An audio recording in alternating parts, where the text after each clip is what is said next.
Thanks, Bob. You gave us a lot to think about.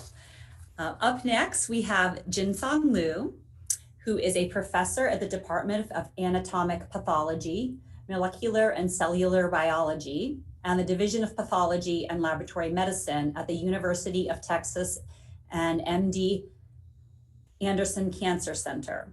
And Jinsong is going to be discussing the giant cell unifies cancer evolution, development, and human life cycle today. Welcome, Jinsong. You hear me? We can. All right. We're good to go. All right. So thank you very, very much, Marshall, and to introduce me, and also everybody who invited me to this great meeting. I have learned so much from this meeting already. So it's very, very exciting. Thanks for the James and Ken already give an introduction in past 2 days about the giant cells, and also Harry mentioned those is a phenotype of the genomic chaos. So today, my title slightly changed a little bit to talk about the giant cell towards unification with embryogenesis and cancer evolution. So this sounds really, really big title. So, let me see. Let me begin with our opening speaker, Dr. Azari Razi. All right, we have not made progress in past 50 years, will not advance much more in next 50 years if we insist on the same old. Although all of us in the biomedical research need to descend from high horse, humbly admit that we have been wrong. Cancer is not linear. It is not completely nonlinear. It lives in the science of the chaos.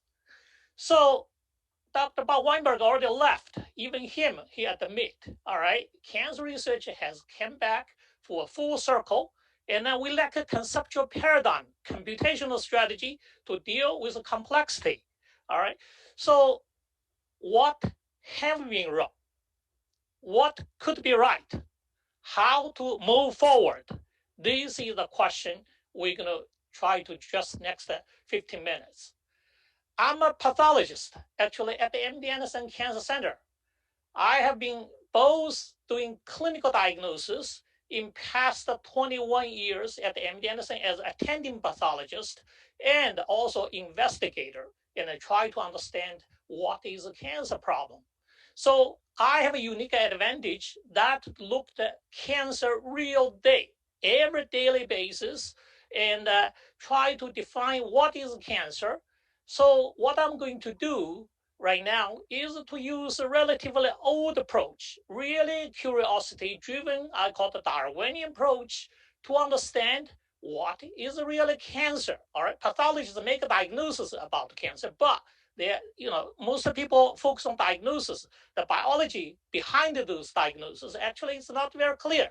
All right, I think most of the scientists is really driven on mechanism, right? Everybody, you cannot get a mechanism, you cannot get a published in Nature, right? So everybody, which is totally understandable. But I use a relatively old approach. I think in this audience, it's very, very important. Cancer is defined by microscopic criteria by pathologists, okay? This is not a subjective argument. So nothing more important individual with a tumor than being told is benign, okay? So if you have a benign tumor, you go home happy. If you have a malignant tumor, and then you have a real problem, okay? Cancer biologists has failed to really address a fundamental question in pathology. Really, this is a very basic difference between malignant and benign tumors. This has been written in the first year medical school pathology textbook, is level of differentiation, tissue immaturity, and nuclear grading. This is what we define clinically cancer every day, make a diagnosis. This is not something you can ambiguous. If we ambiguous, Ken Pienti is going to kill me. All right, Dr. Patrick Song, surgeon is going to kill me. Patients will kill me. So this is very defined the criteria, okay? So any viable theory in cancer must be able to explain benign and malignant phenotype observed by pathologists. Tumor size, what we have been doing, say increase big tumor and mature tumor, has nothing to do with malignancy. measure of the tumor size as an endpoint will fail the patients. That's what we have been doing in all of the clinical trials, okay? So let me tell you a story that I have been doing totally by accident. It's not something I have been designed, because the first 10 years I've been doing oncogene transformation. Thank Dr. Weinberg, generate those beautiful constructs and like T antigens, virus, and also telomerase RAS to transform human cells. And however, we cannot transform those cells without the viral antigen. So what happened is, we dosed our cancer cell by accident with a hypoxia mimic, and then those cells turns out totally dead and then senescent. I told my postdoctoral fellow, Xiu, and he said, just throw them away. And then he forgot to throw them away. 1 month later, those cells grew back. So this exactly 10 years ago. And then, so I said that struck me, because for 100 years, those cells has been believed a non-dividing, non-generating cell. So that's where I studied it. Second decade in my life at MD Anderson Cancer Center. Everybody think that's dead cells, and nobody, pay attention to those cells, pilot those cells everywhere, as Ken showed, yesterday.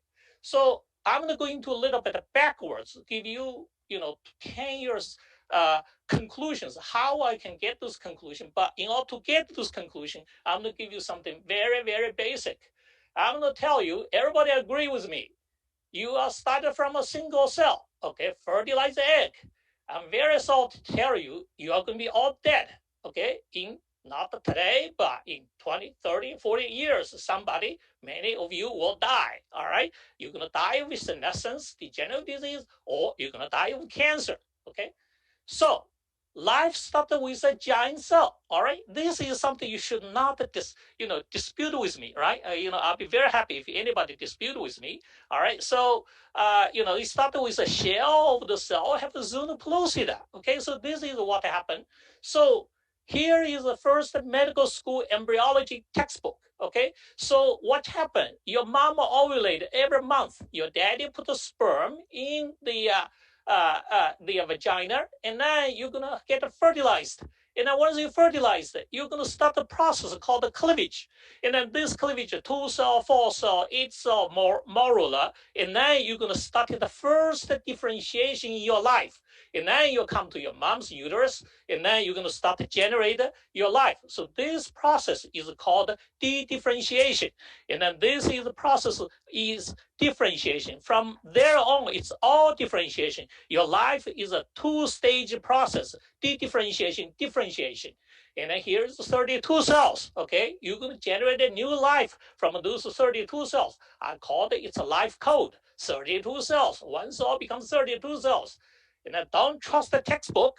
And then this process is not beautifully illustrated in those textbooks. Those, you looked over here, it's simply chaos. If you looked over here, those is a real embryo. It's goes principal chaos. If you look at the embryo during early development, it's everything what you observed in cancer.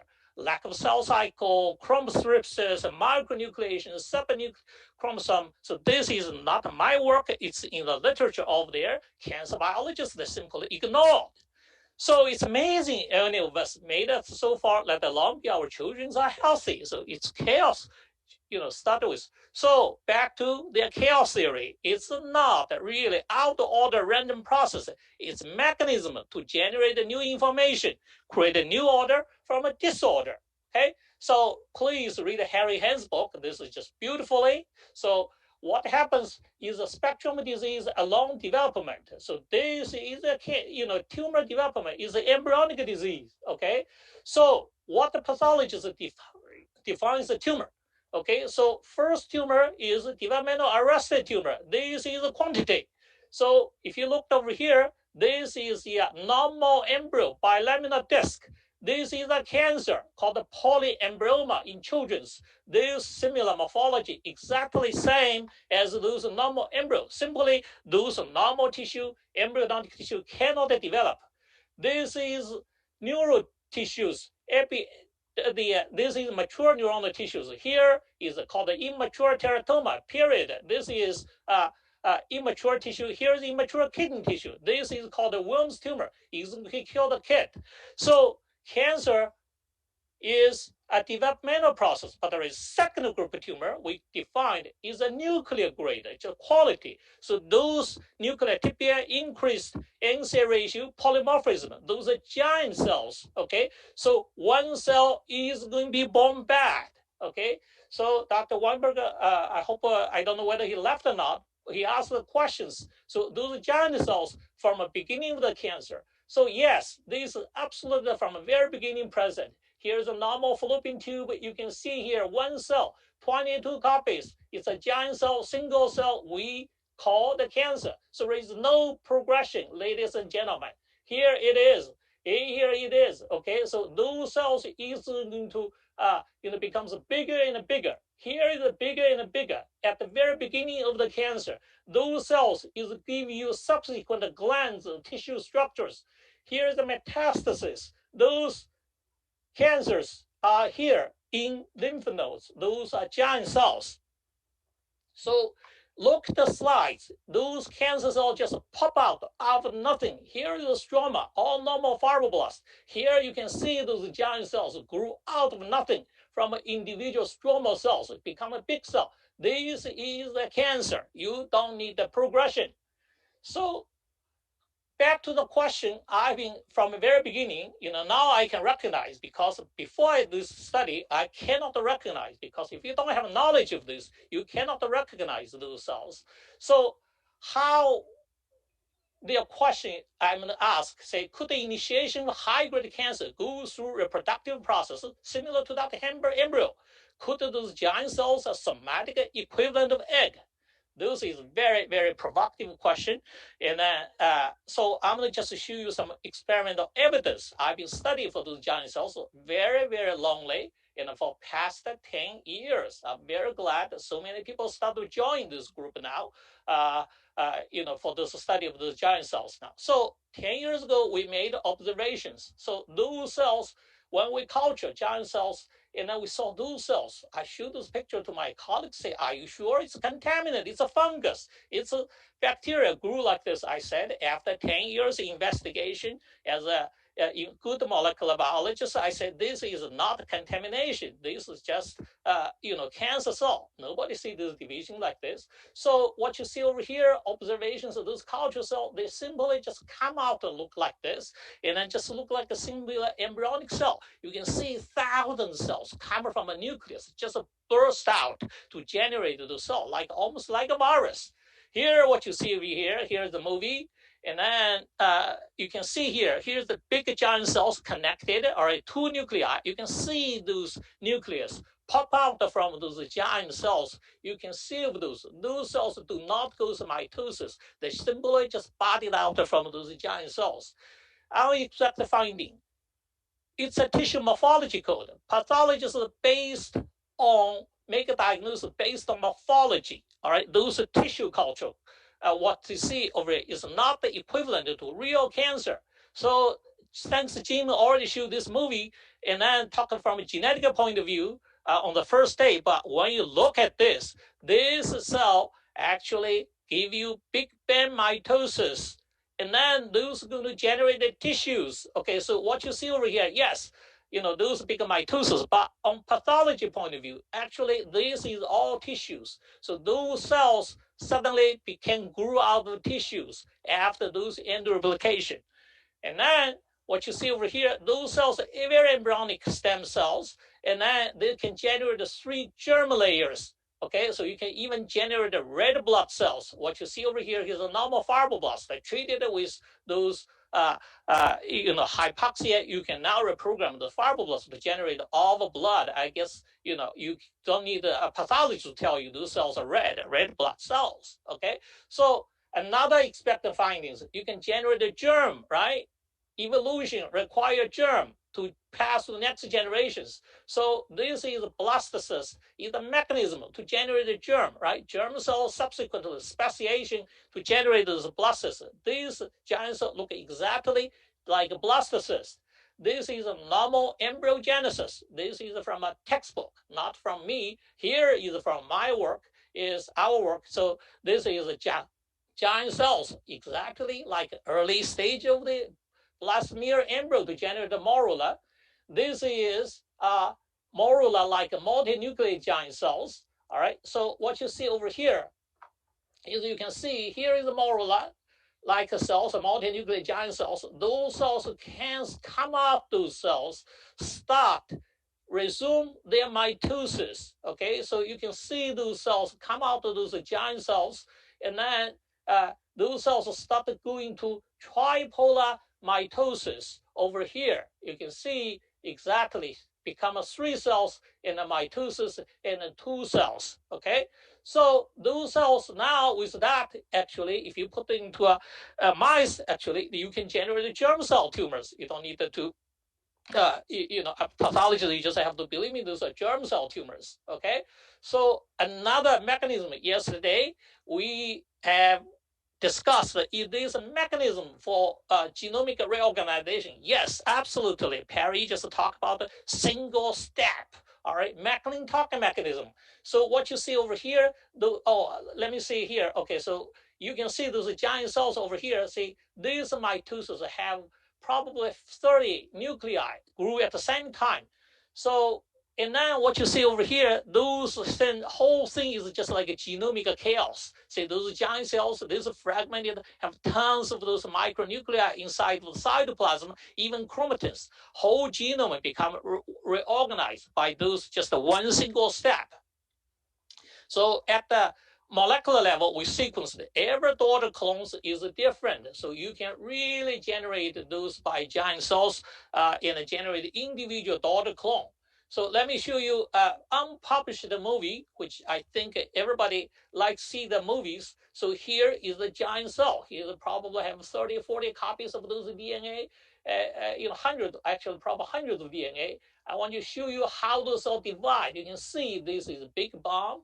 All right, you can see those mitosis. Okay, so this is how cancer cell grow. So wake up, say if you think this is just a clonal evolution, that this is how cancer cell grow in vivo. This is what we observed in pathology. Okay, so in short, how this cell go. So we past 50 years, we have been thinking every cell clonal evolution is the concept of mitosis. Okay, this is true. All right, I'm not saying that mitosis is not correct, but it's a small portion in real cancer. So real cancer, actually, you do not see too many mitosis.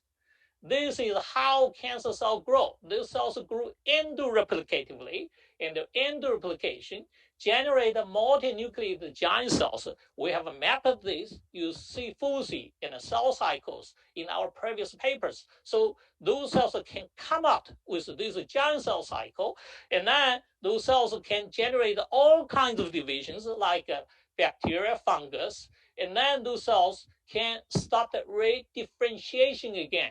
Those differentiation is going to generate a variety of phenotype. They can die, they can become benign, they can become malignant, resistant, they become malignant or travel metastasis. So whole thing is over here. It is through this giant cell cycle. Under the therapeutic stress, you can stop this recycle again. This is Darwinian evolution in cancer.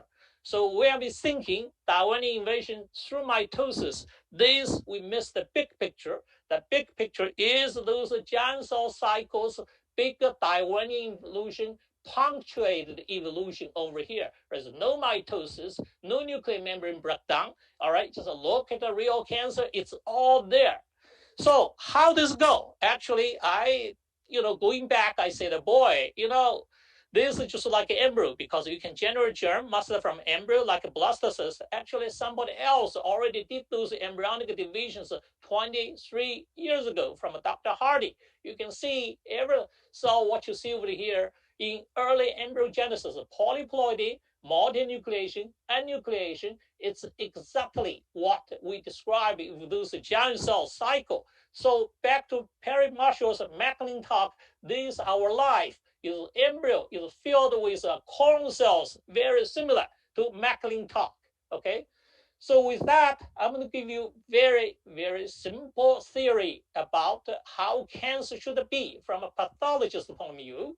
And then when the one group of tumor started with those giant ovum pathway, your daddy give a sperm, they're going to start, cleavage. Actually, you don't need the, sperm. You can egg can divide by itself by Pathologenesis. And then you're going to have start the differentiation, generate the embryo. So if any of your embryo germ layer get stuck during development, you have an immature embryonic tissue I showed you. So this is one group of tumor. Some people call the clonal progression because tumor progression because they're stuck during different stage embryonic development. So this is okay, all right. But there is second group of tumor. They're from aging somatics. They just started from a very, very beginning by single step. Aging somatic cells. Those started with end replication, started with giant cells. And then those process started differentiation and then started to generate all those high-grade tumor malignant there. It's not a progression. It's from a single step. So with that, I give you a unified view, how our life, how all the tumor, how origins, how all the germ cell tumors, all started. What you see over here is our germ started with your mom's egg maturation, becomes the biggest cell in life, started over here. Your mom is going to start follicular genesis. And then your daddy comes in. Now you're going to have the generate those small cells. And then those small cells is going to come to a mom's uterus, start the implantations, okay? You come from here, start the development, all right? So this is start the somatic programming. Here the germ cell reprogramming, because the germ cell come over here, start your mom's ovary, start over there, start follicular genesis. So your mom, at the 16 years old, so start ovulating. So this is our life cycle, germ cell life cycle, somatic life cycle. So what happens? You become age, and then you're going to generate like those germ cycles, start to generate tumors. So you have a stress, have a senescent cells, you trick it in, and then you have those multinucleate giant cells, single step, because you don't have an embryonic development. You stuck at the somatic place, and then you're going to generate a tumor, high grade. So what happened to other tumors? In a germ cell, you can also maturation. You start all kinds of level of germ cell. In a somatics, you start all kinds of somatic tumors that many people call the progressions. The field mixed up this group of tumor with those group of tumors, and then they are totally different origin. So high-grade and malignant tumor is from those giant cells. Let me back again, come to this field, come to evolution. Now, I never thought I would contribute to some of the evolution because I'm a pathologist and molecular biologist. I admit I have very little background in evolution. Now, since Harry and the committee invited me, I looked over here. I said evolution seems maybe it's naive. Okay, so seems very simple, right? You have to start something very, very beginning, right? You have to start the embryogenesis. All right, so this is quicker allow whole genomic reorganization in response to environmental stress, punctuate the macroevolution of species, because this process is going to generate germlines, right? So both sexual and asexual, right? So actually, I leave the 2 minutes early. So leave those two questions and then say, I want you to really, really think about it. All right. First cells in life is simply giant cell. All right, so this is something come to very, very fundamental question. It's very simple, okay? So the paper has been, first paper took a very, very long time to publish, all right, because the field never heard of those stem cells, the giant cells, what the hell you're talking about? And then finally, somebody, say, all right, I trust him, he's a pathologist, he's not who knows what he's talking about, he take care of our patients, all right? So, and then we publish these genomic reorganizations and then de-differentiation into stem cell. And then those just published recently. Now theoretical work about the two origins of the tumor and a live code origin tumor has been just published papers recently. So I want to tremendously thankful to my talented pathology fellows, because it's very difficult to have other fellows if you don't have a pathology background. Otherwise, they refuse to do the experiment. So studied with Su Zhang, all right, he's a pathologist. He actually made the first observation, and then subsequently with another, talented pathologist, Nanu, and then now everybody, including molecular biologists, start to understand what I'm talking about. And now there's a beautiful movie by a molecular biologist, Sharon Lee, who showed, now we have tons of beautiful pictures. Hopefully we're going to be able to share with you when we have more time. So with that, I want to end up over here. Thank you, Perry. Thanks for everybody of the committee to invite me, share my work with you. So Jinsong, before I go to questions, I just want to say I love it when a scientist synthesizes multiple fields and draws the parallels the way you have, that those three areas that you had in that slide just before you were done. That is one of the most brilliant things a scientist ever does. So I want to commend you. I've got a few questions here. Ken Pienta, we see meiosis and asymmetric division in our models. Is there a difference between single nucleus giant cells versus multinucleated giant cells?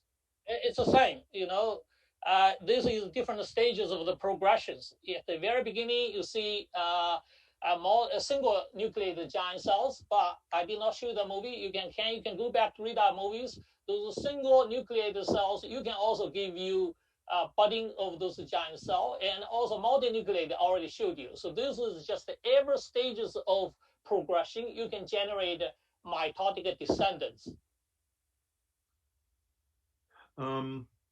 Doru Paul wants to ask, how or why does the giant polyploid cells appear? What causes them in the first place? This is a very, very good question. There are multiple types of giant cells. Some of those, developing like the megakaryocytes. Some of those plants are purely giant cells. So those is a part of development. In pathology, you can have a reactive giant cells.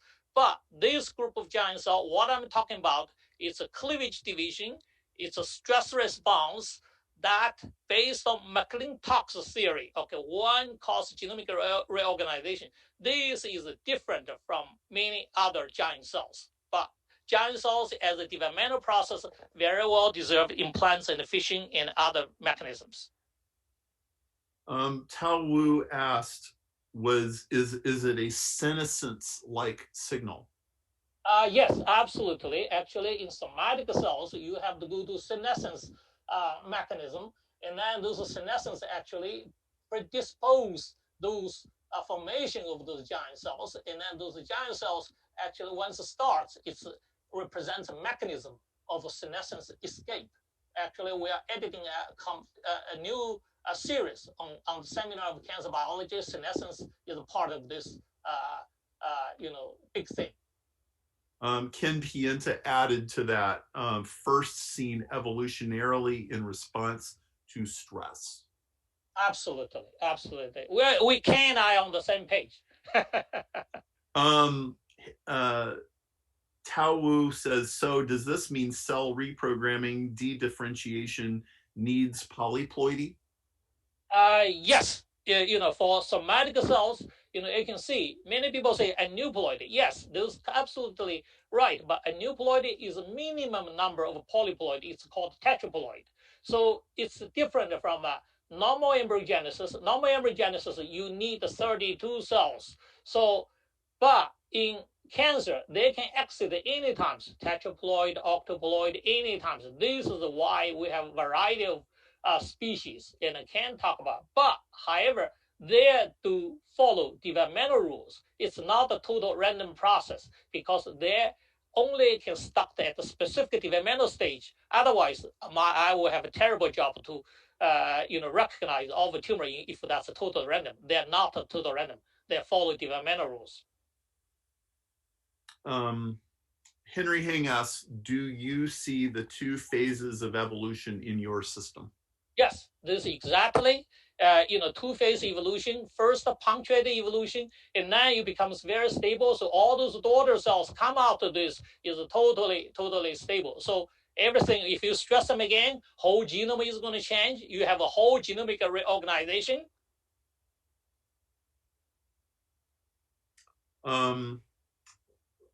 Shu says giant cells are pre-senescent or senescent.